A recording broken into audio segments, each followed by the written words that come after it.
Parce que c'est un rôle que vous aimez jouer, la souffrance humaine. Mais est-ce que vous souffrez, Jacob? Oui.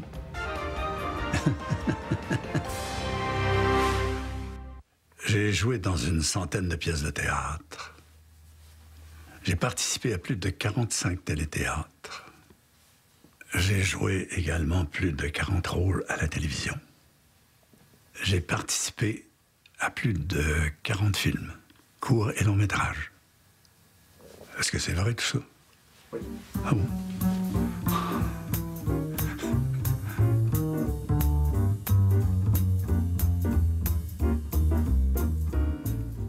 Je m'appelle Jacques Godin. J'ai 82 ans. Je suis comédien. Je suis né en 1930 à Saint-Henri.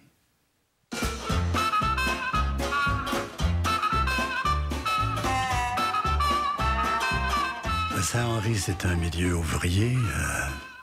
À ce moment-là, juste après la crise, les temps étaient difficiles. Mon père travaillait sur les tramways.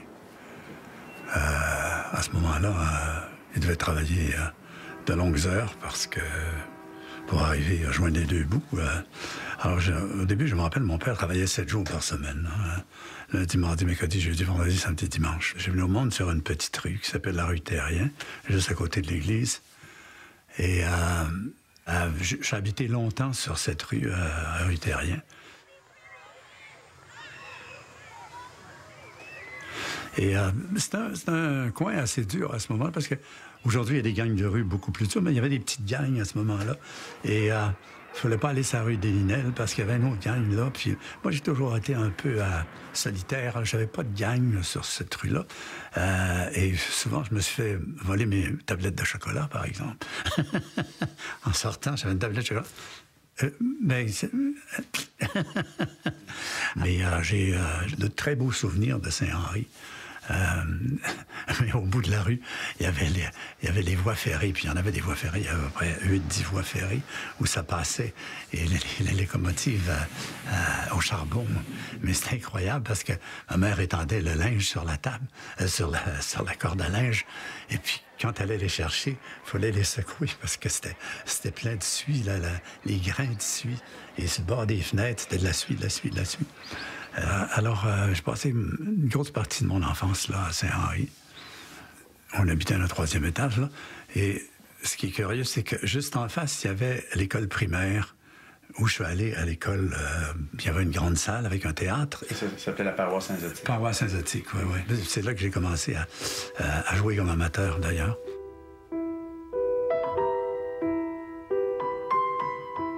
Après le collège Saint-Henri, je suis allé au Mont-Saint-Louis, qui nous permettait d'entrer à l'université. Je savais pas trop quoi faire, quelle branche prendre, comme plusieurs jeunes à ce moment-là. Bon, j'ai dit, mais écoute, je vais aller aux études commerciales, mais je pense que c'était pas du tout pour moi. J'aurais fait un très mauvais comptable pour moi. Alors, j'ai fini aux études commerciales quand même.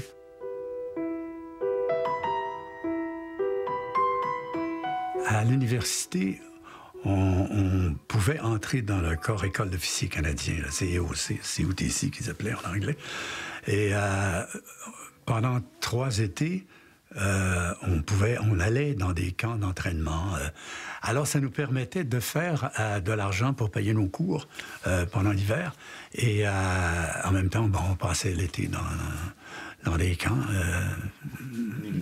Les militaires, c'était pas toujours agréable, mais quand même. Et l'hiver, on avait une journée par semaine où on allait dans un régiment pour continuer la routine de l'entraînement et tout ça.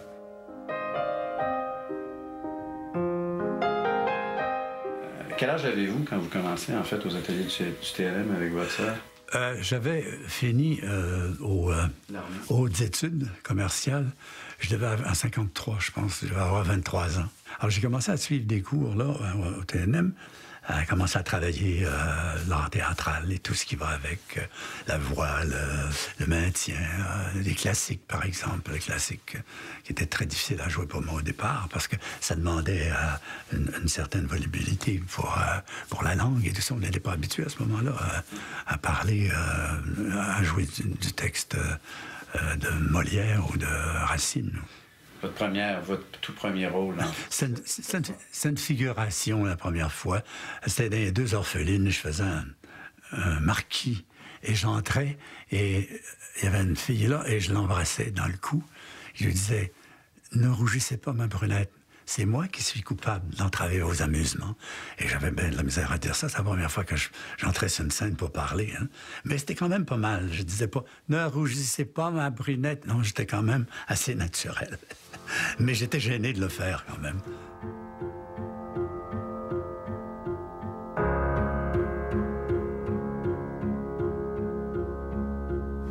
Dans mon enfance, j'étais très timide.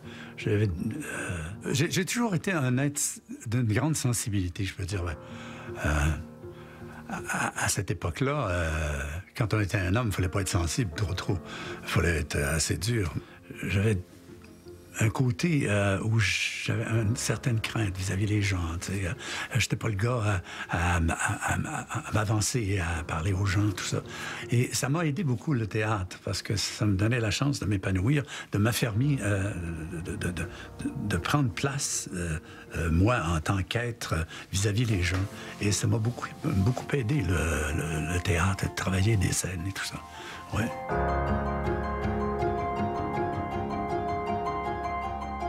Le goût m'est venu en commençant comme amateur, si on peut dire. Je me rappelle qu'une des premières pièces que j'avais jouées, c'était dans... je faisais le Christ dans La Passion, à ce moment-là. Mais je faisais à 17 ans, je faisais un Christ. Ou 18 ans, ça faisait un Christ un peu jeune. Un petit Christ. Peut-être. C'est là que j'ai senti qu'il y avait une communication avec le public. Et ça m'a touché beaucoup. Et j'ai découvert que j'aimais réellement le métier de comédien. Et s'en suivi des petits rôles pour commencer, la radio, des figurations et tout ça.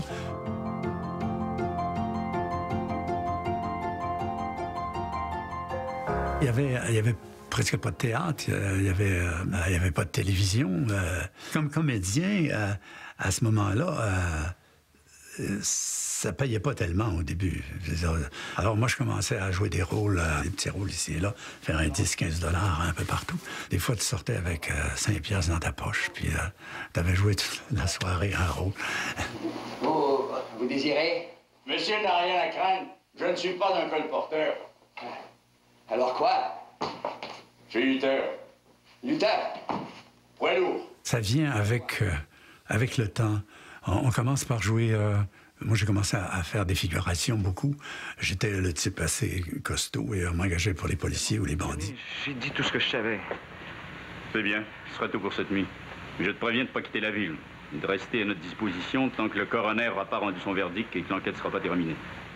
Alors, petit à petit, on dit, bon, on va avoir un rôle un peu plus grand, On embarque complètement. Et finalement, j'ai reçu un appel me demandant si je voulais auditionner pour faire Radisson. J'ai dit oui, ça m'intéresse. C'est l'histoire d'un homme aux prises avec le destin. C'est un aventurier, c'est un découvreur. Coureur des bois, trafiquant avec le sauvage, il déchira le voile qui enveloppait le grand nord-ouest. Voici Radisson. L'incroyable mais réelle histoire d'un grand pionnier canadien. Eh oui, c'est ici, Jacques. Jacques Godin. Bonjour. Jacques Godin dans son décor de Pierre Radisson. Radisson en personne, mesdames, messieurs. En 1957, à la télévision de Radio-Canada, il y avait une série hors de l'ordinaire qui est une série sur film, réalisée par M. Pierre Gauvreau, dont les 2 personnages principaux étaient M. René Caron et M. Jacques Godin. Mais c'est une série qui est restée dans la tête des gens. Les gens doivent vous en parler encore. Ah oui, à tous les jours. C'est étrange, hein, après tant d'années. Tu me disais, ça fait 33 ans, et on rencontre des gens sur la rue qui disent... Radisson. Parce qu'au début de la télévision, c'était très osé de se lancer dans quelque chose de surtout qu'il y avait de l'extérieur. C'était gros. C'était une grosse série. Il avait jamais fait quelque chose de si gros que ça, au point de vue émission sur film. Eh bien oui, je crois que ce matin, vous devez tourner certaines scènes de canotage, l'arrivée ici sur cette rive. Oui, c'est justement, c'est ça. On a filmé des scènes en canot et des véritables canots d'écorce. Mais somme toute, le canotage que vous aurez à faire et que vous avez déjà fait Ça ne vous embête pas trop? Non, non, Parce que l'aviron, ça vous connaît un peu. Oui, oui. Allant vers le village iroquois, Radisson, sous les ordres de l'Indien, accomplissait sa part de travail. Mais ses premiers efforts dans la traite des fourrures étaient si gauches qu'il s'attirait les rires moqueurs des Iroquois. Puis ça, c'était tourné hiver comme été. C'était pas seulement l'été quand il fait beau, là. Oui, on a descendu, comprenez-vous, quand ils sont censés arriver à la baie du Thon, on a descendu, par exemple, la rivière Saint-François en décembre. Les canaux étaient-ils vraiment en Écosse? Oui, ou c'était des oui, faux puis ils canaux? prenaient l'eau. Les Hurons et les Algonquins sont nos ennemis. Nous les détruirons. Les mêmes figurants faisaient et les Hurons, et les Iroquois, et les Montagnais, et les Cris, et les Outaouais. Ils étaient nus jusqu'à la ceinture. Au début, ils étaient maquillés. Les maquilleuses de Radio-Canada les maquillaient à la main, puis tout ça. Et maintenant, ils ont décidé que c'était trop laborieux. À 5 heures le matin, ils étaient au maquillage, puis ils enlignaient le long d'un mur. Puis là, ils avaient inventé une patente avec un fusil. Puis ils peinturaient au fusil, les gars. Puis ça À 4 heures du fonctionnait? matin. Oui, oui. Ça fonctionnait, certain. Ça allait vite. Mais c'était pas chaud, hein? Écoutez-moi, mes frères. Que suis-je parmi vous? Et n'ai-je pas remplacé mon nom français de Radisson par celui de Rima? Alors, on m'a demandé de faire Radisson. On m'a dit, OK, ça va, tu vas faire Radisson. Et entre-temps aussi, on m'avait demandé pour auditionner, c'est bizarre, pour faire Séraphin. C'est deux rôles qui sont pas tellement compatibles. J'ai dit, écoutez, je fais Radisson, je peux pas faire les deux. Je sais pas si on peut embarquer toi et toi sur le siège. Je peux me placer debout en arrière? Non, embarquez-vous à nous autres. Au fond, j'étais mieux de faire Radisson que de faire Séraphin. Séraphin, c'est un rôle qui a marqué beaucoup Jean-Pierre Masson, je veux dire. Mais vous avez fini par jouer dans Séraphin quand même? Oui, plus tard, un autre rôle, oui. Ben Ducresson, le tavernier qui tenait le bar. C'était comment, ce rôle de Ducresson? Bien, c'est-à-dire que je le trouvais ennuyant à un moment donné et j'ai demandé qu'il m'enlève. Ouais. J'avais pas d'intérêt pour le personnage. J'aimais mieux des rôles où il y avait quelque chose, je veux dire, de l'intensité, des rôles qui demandent du sentiment, quoi.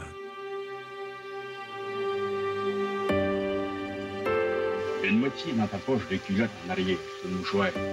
Ça remet qu'il y en ait pas y aller. L'autre moitié dans ta poche en dedans. Ça remet aussi qu'il y en ait.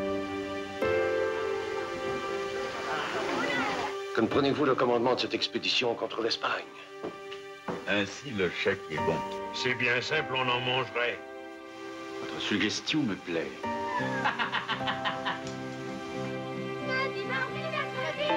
Il est parti à quelle heure?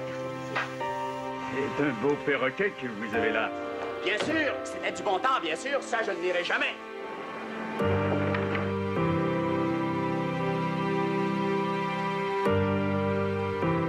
J'ai pas le temps de vous expliquer, il faut que je suive un gars. Allez, marche, pour les...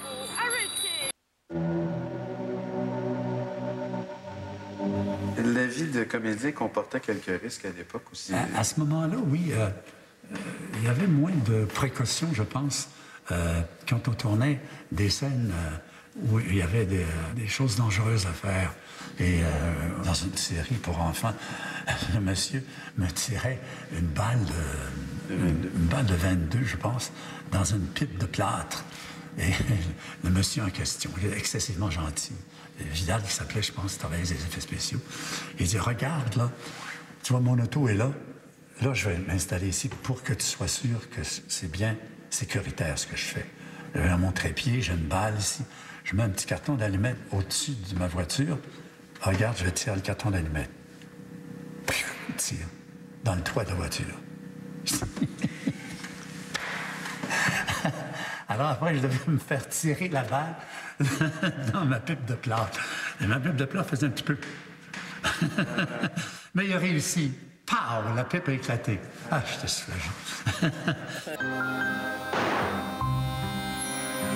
Dans les années 50, dans les années 60, dans les années 70, vous avez joué Pirandello, Marcel Dubé, Lorca, Hanoï, Arthur Miller, Beckett, Ionesco, Pinter, Steinbeck, j'en passe.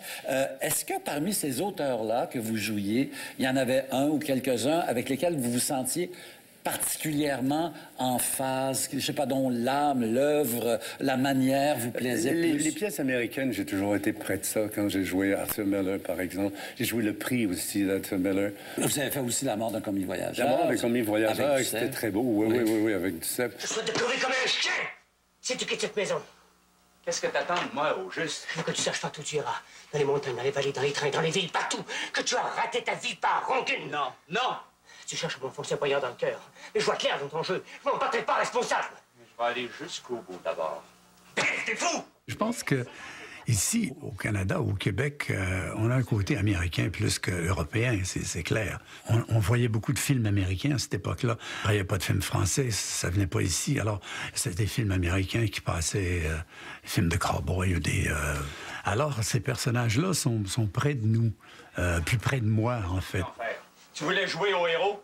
Tu voulais que je me sente coupable ensuite, que je pleure sur ta mort? Je vais j'ai jamais entendu parler. Il n'y aura pas de pitié pour toi. Personne n'aura pitié de toi. Tu vois comment il me parle, hein?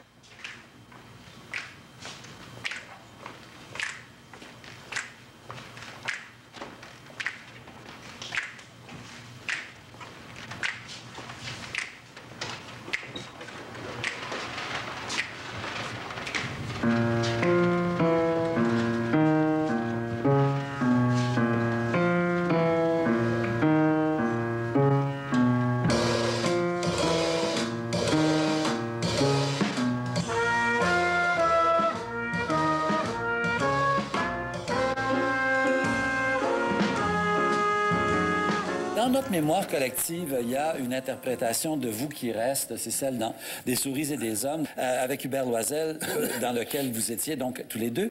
Hein, qu'est-ce que tu as dans ta main? Rien, Georges, c'est Amène ça. Il n'y a qu'une souris. Souris, en vie? Non, il n'est pas tué, c'est un... Qu'est-ce qui vous avait touché, qu'est-ce qui vous avait intéressé dans cette pièce-là, qui n'est pas exactement une pièce facile non plus? Non, mais c'est américain aussi. Je veux dire, c'est vraiment... ce qui m'avait intéressé, c'est le personnage. Il y avait quelque chose à trouver là-dedans. Quand j'ai commencé à le répéter, j'ai commencé à trouver une façon de parler qui était bizarre. Je veux dire, parce que le personnage a 5 ans là-dedans, hein, mentalement. Alors, il y avait un petit côté enfant. Le Georges, que tu peux me dire que je vais, tu sais... On est ensemble. Toi puis moi ensemble.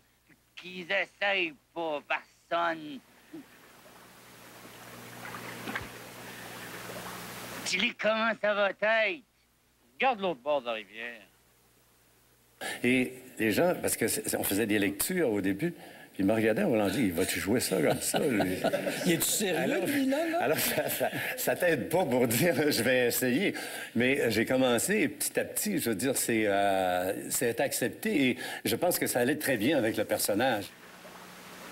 Personne ne fera plus jamais mal à personne. Ça va être beau. Tu le vois, Georges. Tu le vois. Drette de l'autre bord, là. Tu le vois. Non, ça m'a toujours touché, ces personnages-là qui souffrent d'une déficience mentale et qui a cette innocence d'enfant, si on peut dire. En quête de quelque chose, en quête d'être compris, en quête de retrouver ce qu'ils ont perdu, en quête d'une certaine reconnaissance.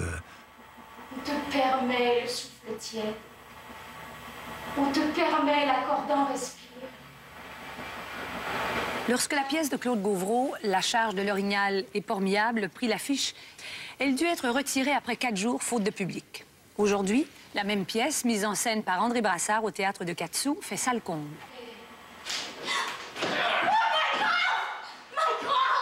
Cette pièce, écrite par Gauvreau alors qu'il sortait d'un de ses séjours à l'Institut psychiatrique, est un cri déchirant, terrible et à la limite du supportable. C'est pour ton bien!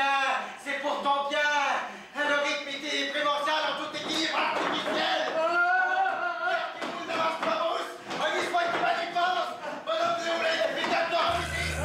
J'ai fait La charge de l'Orignal et Port-Miable, qui a été un gros succès d'ailleurs et qui m'a beaucoup pris émotivement aussi. C'est un personnage complètement innocent, qui est amoureux et avec qui on joue constamment en lui faisant croire n'importe quoi. On le fait défoncer des portes, on l'appelle d'une place à l'autre. On abuse de lui d'une façon incroyable, incroyable, jusqu'à la fin où on veut en finir avec lui.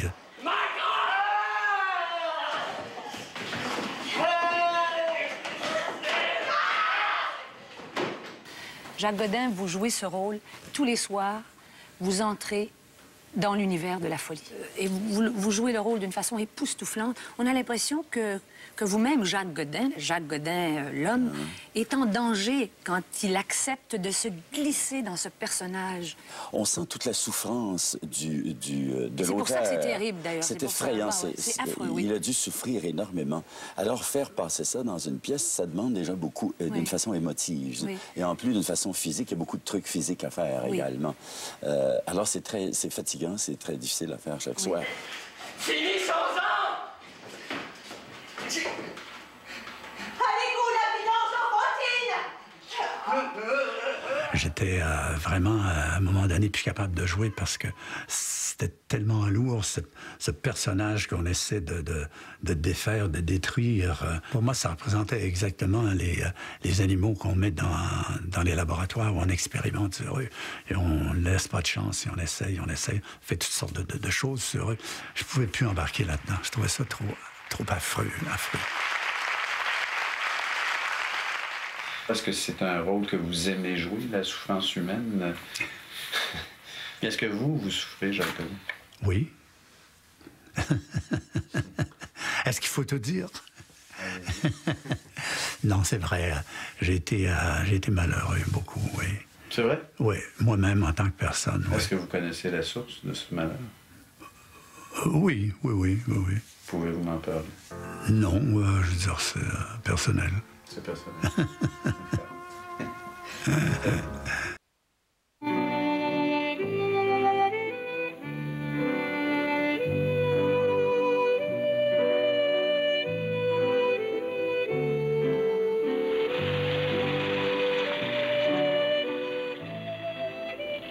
Chaque forêt est en réalité une communauté bien vivante dont les plantes et les animaux résidents sont gouvernés par des lois bien établies. Partout dans le monde de la nature, on trouve des animaux qui se nourrissent de viande et des animaux qui se nourrissent de plantes. Et chaque animal est équipé de façon à manger le genre de nourriture qui lui convient. J'ai toujours été très près des animaux. J'en ai eu beaucoup. À un moment donné, j'ai ramassé des animaux perdus. Quand j'étais à Saint-Hilaire, j'avais 13 chats et 3 chiens dans la maison. Mon histoire avec les animaux, ça a commencé quand je travaillais pour un refuge d'animaux. Alors, à ce moment-là, j'ai commencé à m'intéresser davantage à tous les animaux. Je veux dire que ce soit les animaux de laboratoire, les animaux abandonnés dans les cirques, les corridas, l'élevage intensif. Tout ça, ça s'enchaîne. On n'est pas contre la recherche, on est contre la recherche animale. Il y a Jacques Godin qui est avec nous. Vous allez entendre un débat, un pour ou contre la chasse aux phoques. Quand on parle d'expérience en laboratoire, qu'est-ce qu'on pourrait faire pour pallier à l'utilisation des animaux? Mais elle est là, l'industrie, pour faire vivre des gens. Et contrairement à ce que vous dites, les subventions... À Terre-Neuve, le résultat de ça, c'est... Laissez-moi... Oui, oui. Une industrie depuis les 10 ou 15 dernières années... Est-ce que vous êtes pour la cruauté, monsieur? Es-tu végétarien, toi, non? Je suis végétarien depuis 4-5 ans. Ça, c'est l'éternel. On détruit des sols, on détruit des forêts entières pour élever des bovins. Je veux dire, tout ça, c'est lié, la production animale et le besoin des gens de manger de la viande. On est en train de détruire la planète. Il y a des choses tellement atroces qui se produisent. Même dans l'élevage intensif, c'est épouvantable. Épouvantable. Je veux dire, la façon dont on élève, transporte et tue des animaux. Si on faisait la même chose avec des chats et des chiens, on appellerait la police ou les médias. On dirait, vous n'avez pas le droit de faire ça. Mais on l'accepte parce que c'est des animaux d'élevage. Mais ils souffrent exactement comme les autres, les animaux de compagnie. C'était tout un pari, celui d'organiser une corrida portugaise ici à Montréal. On est à quelques heures du spectacle. Tout le monde est nerveux, y compris les bêtes. Pendant 2 heures, on a droit à un prélude à la corrida, les taureaux refusant obstinément d'obéir. On mentionne aussi qu'il y a des cavaliers qui sont chargés de provoquer les taureaux pour les faire attaquer. C'est du harcèlement. Les groupes de protection des animaux ont vu rouge, c'est le cas de le dire. Mais en dépit de tous leurs efforts, ils ne sont pas parvenus à empêcher la tenue de cet événement il y a 10 jours. Bien, je veux dire, on se bat pour ça, pour mettre les gens, pour que les gens soient sensibilisés à ça, qu'il y a du harcèlement. Les animaux ne peuvent pas se défendre non plus. Alors, je pense qu'il y a des voix qui doivent s'élever pour les défendre. Est-ce que pour cette cause des animaux, votre enthousiasme, votre implication, votre sens de l'urgence se dément pas, hein? Quand tu t'engages, tu y vas à fond. Regarde, c'est pas un radicalisme, c'est dire, moi, j'y crois, alors je vais aller jusqu'au bout. C'est ça, c'est la même chose dans mes rôles, dans tout ce que je fais. Je pense quelque chose qui vaut la peine d'être fait. Est-ce que vous considérez comme un artiste engagé, j'imagine? Ben oui, oui, oui. Votre engagement, est-ce qu'il a été à ce point fort qu'il ait pu vous causer quelque tort sur le plan professionnel? Mais c'est évident que si on parle de choses que les gens font où c'est pas correct, qu'on juge que c'est pas correct, si on dénonce ça, évidemment, on aime moins ça. C'est évident, mais moi, j'ai toujours eu à cœur de défendre les animaux et je me suis dit, ben tant pis, alors voilà. Donc ça en valait la chandelle? Pour moi, oui. Je pense que si les gens respectaient les animaux au départ, ils respecteraient davantage les êtres humains. Pour conserver ce qui reste de cette nature, de ces forêts, il faudra un effort constant. Chacun doit être conscient du fait qu'il joue un rôle important dans l'équilibre délicat des chaînes de nourriture qui nous unissent. J'avais suivi des cours de pilote et je pilotais des avions et j'avais commencé à suivre un cours commercial.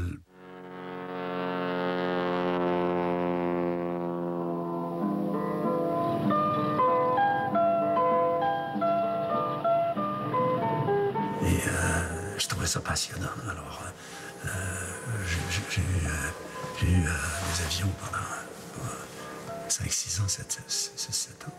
Et après ça, même si je pêchais pas, ça me faisait plaisir d'aller dans le nord, trouver des lacs, atterrir, puis être là, juste.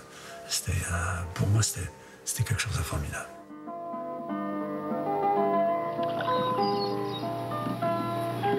Il n'y a rien qui vous échappe? Plongée sous-marine, ski alpin, course? Ouais. Vous auriez pu faire James Bond, en fait. Ah, j'aurais adoré faire James Bond, oui. Parce que c'est très physique. J'adorais faire les choses très physiques, oui, oui. Bagarre, poursuite, l'action, disons. L'action, c'est des films d'action. Hey, les mains, point geste, hein? Toi, la petite, monte en voiture. La montée Saint-François.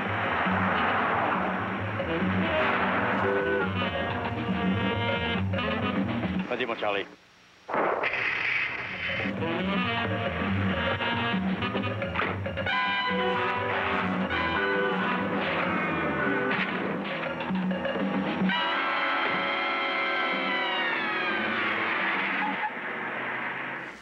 Votre nom, prénom, profession? Elmer Sweeney, sergent de police.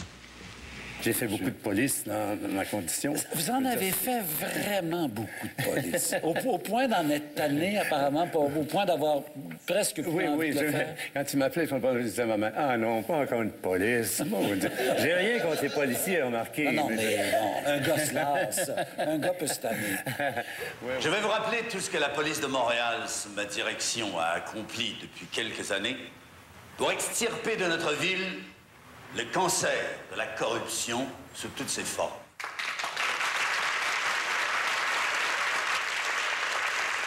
Montréal PQ, le chef de police. Oui, oui.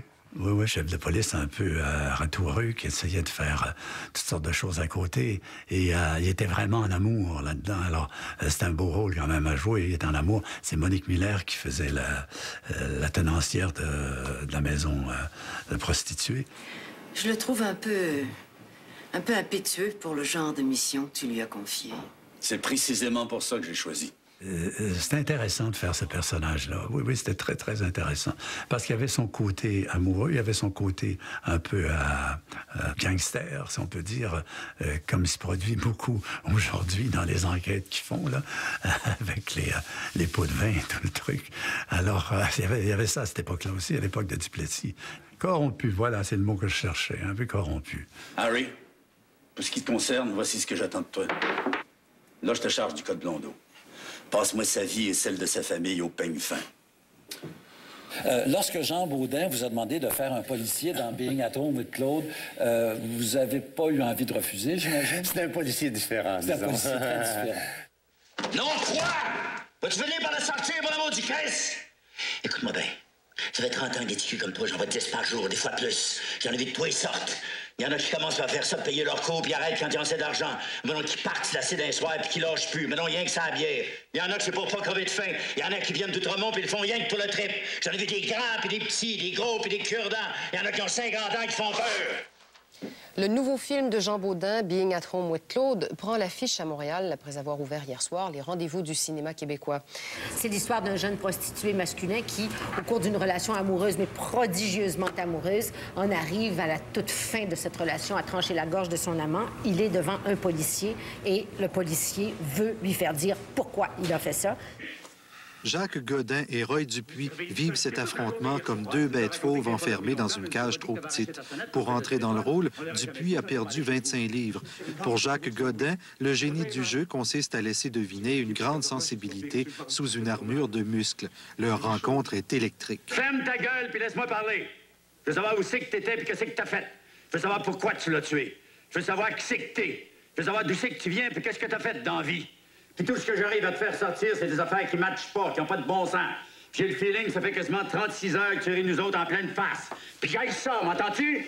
J'haïs ça! C'était, oui, c'était un grand rôle, c'était un beau rôle, qui avait énormément de texte d'ailleurs, beaucoup de texte. Et c'est un beau personnage à faire, c'est un beau challenge, un beau défi, si on peut dire. Il y a des grands bouts de ciguer, t'es pas là pour transcrire, je pourrais jamais me rappeler ce qu'ils m'ont dit pendant 1, 2, des fois 10 minutes. Il n'y a plus rien, point son.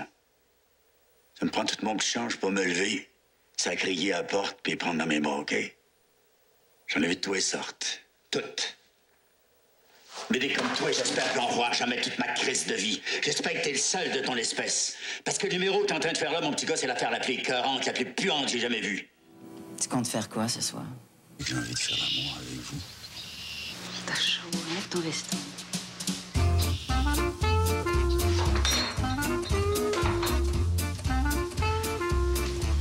J'aime beaucoup le cinéma et la télévision.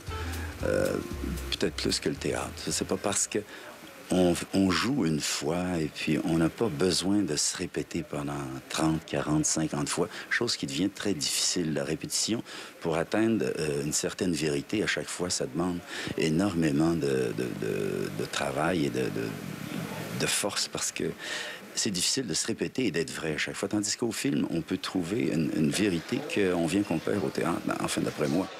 T'es un héros, sacrement. T'as battu ta femme. Un vrai héros. Un héros. Ça a pris 20 ans avant que je me décide. Quelque chose qui est très, très beau aussi que vous avez fait, c'est Sous le signe du lion, cette série de Françoise Loranger. Vous avez déjà dit que vous aimiez les rôles dans lesquels on pouvait mordre, des rôles dans lesquels il y avait de la viande, ce qui est paradoxal. Du tofu. Dans ce personnage-là, il y en avait de la viande. C'est un rôle que je voulais absolument faire. Que je trouve formidable comme bloc qui est vraiment sans sentiment, on dirait, au début. Tu m'enlèveras pas de l'idée que pour mourir, faut consentir à mourir. Vous diriez ça à un autre biologiste que moi, il vous éclaterait de rire au nez. Ça changera rien, mon opinion. Si votre mère est morte, c'est parce qu'elle tenait plus à vivre. Quand on veut vivre, on vit. Est-ce que je meurs, moi? Pourtant, j'ai 10 ans de plus qu'elle. Elle aurait pu attendre. Allons donc, une femme atteinte d'un cancer. Et pour commencer, elle a accepté de se faire opérer au lieu de refuser. Et quand ils m'ont demandé de le faire, ça m'a plu énormément. Parce que c'était très bien écrit. Je veux dire, c'est une façon... on fait plus les émissions comme ça maintenant. C'est plutôt en boucle rapide qui se passe. Là, tu as des scènes qui durent peut-être 3, 4, 5 minutes. Maintenant, on trouve que c'est trop long. On coupe beaucoup plus rapidement. Mais il y avait de très belles scènes à faire là-dedans. Aussi, cherchez plus votre mère dans la maison. J'ai fait détruire tous ses portraits. Même la miniature qu'elle avait fait faire en Italie et que j'aimais tant. Brûlé. Pas aussi celui-là. Brûlé. Mais c'était censé. Un gars qui était très dur pour sa famille, qui avait fait de l'argent. Il voulait pas que ses enfants profitent de son argent sans qu'eux commencent à savoir comment vivre, à savoir ce que c'est l'argent. Au fond, c'était ça son problème. Vous auriez pu au moins nous l'offrir? Cette peinture avait une grande valeur. Brûlée. Et toutes ces photos aussi. Tout a été brûlé par mes ordres ce matin pendant qu'on chantait sa messe.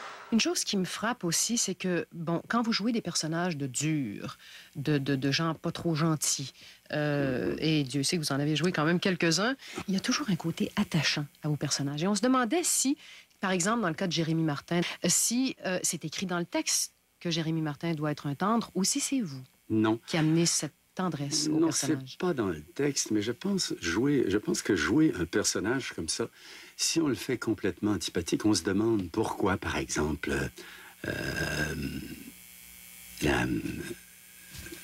il peut avoir du succès auprès des femmes, comment il peut être intéressé d'autres gens. Et je pense que ce type-là avait sûrement un côté attachant, je veux dire, qui était peut-être caché. Et si on le fait complètement antipathique, je pense que ça a moins de chances d'avoir un succès.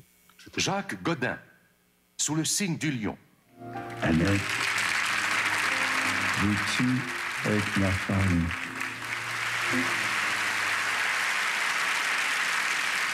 Et le Gémeaux va à Jacques Godin, sous le signe du lion. En l'absence de M. Godin ce soir, nous nous ferons un plaisir, Isabelle et moi, de lui remettre le Gémeaux. Où étiez-vous le jour de votre premier Gémeaux? Je me souviens pas de mon premier Gémeaux, je me souviens pas. Vous étiez pas là? Ah non? Où est-ce que j'étais? C'est ce que je vous demande. Ah, je me souviens pas. Pourquoi vous étiez pas là au deuxième Gémeaux? Je sais pas. Et le gagnant est Jacques Godin.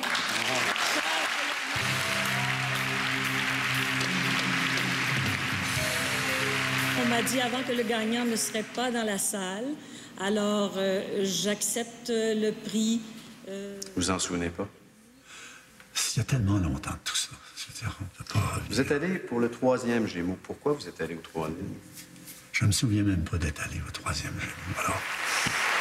Et le gagnant, Jacques Godin, sous le signe du lion. Ça vous inquiète pas de jouer devant 3000 personnes le rôle d'un gay extroverti, maniéré, dans une pièce de Tremblay? Ça, vous auriez aucun problème à le faire? Non.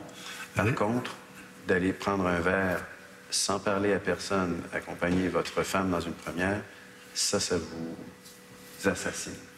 Les deux choses sont différentes. Faire son métier et se promener avec du monde juste pour causer, parler de n'importe quoi, il y a une énorme différence.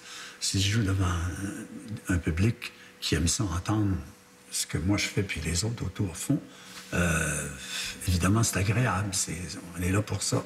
Mais je ne suis pas dans la vie pour essayer de me promener et d'être gentil avec tout le monde et d'essayer de faire ce que des fois ça ne me tente pas. Sur scène, je le fais parce que ça me tente. À côté, ça me tente moins. Alors, de faire des manières, tout ça, c'est pas tellement dans mon esprit. Et la conversation non plus? Le moins possible.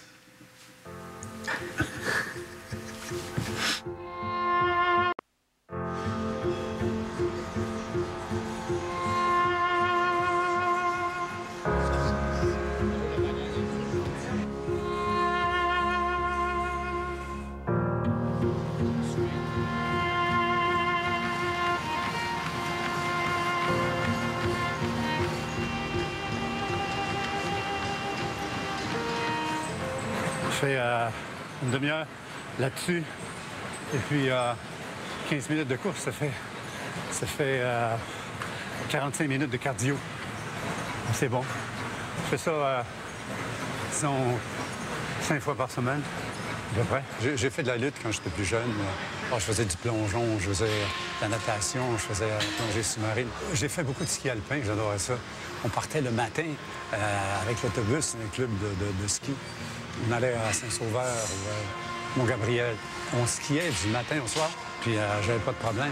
Mais en vieillissant, tu te rends compte que tes articulations, c'est plus la même chose.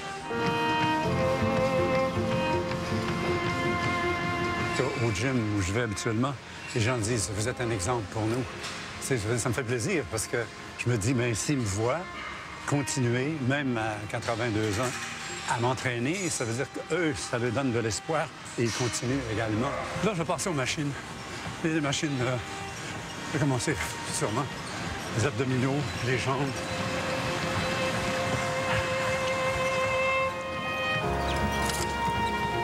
Vous n'avez pas envie de sortir un peu? Question de vous aérer, de saisir l'ambiance du milieu. Je pourrais vous faire visiter nos Champs-Élysées. On a nos snobs, tout du bien bon monde. Nos chialeuses, nos menteurs, nos grincheux, nos tapettes. Dans ce très joli film d'Anne-Claire Poirier, face à Jean-Louis Roux, qu'on vient de voir, vous faites un vieux monsieur très fringant, paraplégique et gay. Et j'avais l'impression, en regardant ça, que c'était une sorte de sortie du placard pour vous en tant qu'acteur, parce que je me rappelais pas vous avoir vu faire des personnages homosexuels. Est-ce que j'errais? Si ma mémoire est bonne, je pense pas en avoir fait. Il y a quand même quelque chose de particulier. Vous avez 80 ans, mais vous êtes dans une forme absolument olympique. Oui. Vous faites de l'exercice. Or, presque tous les rôles qu'on vous propose en ce moment, c'est des gens qui sont très maganés physiquement, qui ont des problèmes. Non, mais c'est le fun dans ce sens que c'est du travail, que vous avez envie de le faire, mais il n'y a pas quelque chose d'un peu agaçant de dire pourquoi pas me proposer quelqu'un de 80 ans qui soigne un peu? Je peux vraiment pas aller loin sans ma marchette ridicule. L'ouvre-moi ça, la marchette. Ça a l'air vieux. Tandis que la chaise, c'est du sport. Et puis, ça impose le respect. Les visiteurs me prennent pour un handicapé. Il y a une vraie promotion, je me sens devenir noble le dimanche quand il y a beaucoup de monde. C'est vrai, vous êtes irrévérencieux, monsieur... Votre nom, déjà? Laprade. Mais vous pouvez m'appeler Victor quand vous me crierez dans les couloirs. Ça résonne bien. Victor! J'ai joué à des gens atteints d'Alzheimer, de Parkinson.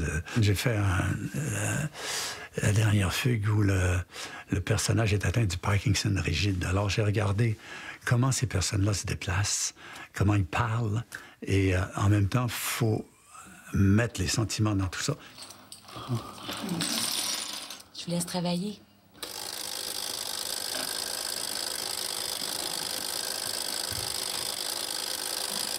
C'est des rôles qui sont intéressants à faire. Mais il faut faire attention, il ne faut pas toujours se caser dans ces rôles-là, parce que les gens, à un moment donné, ils vont vous demander juste pour jouer ces rôles-là.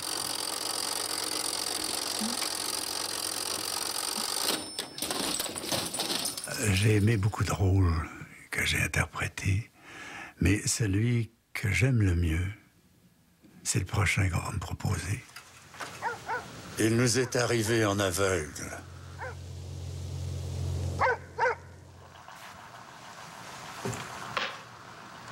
Votre tour, jeune homme.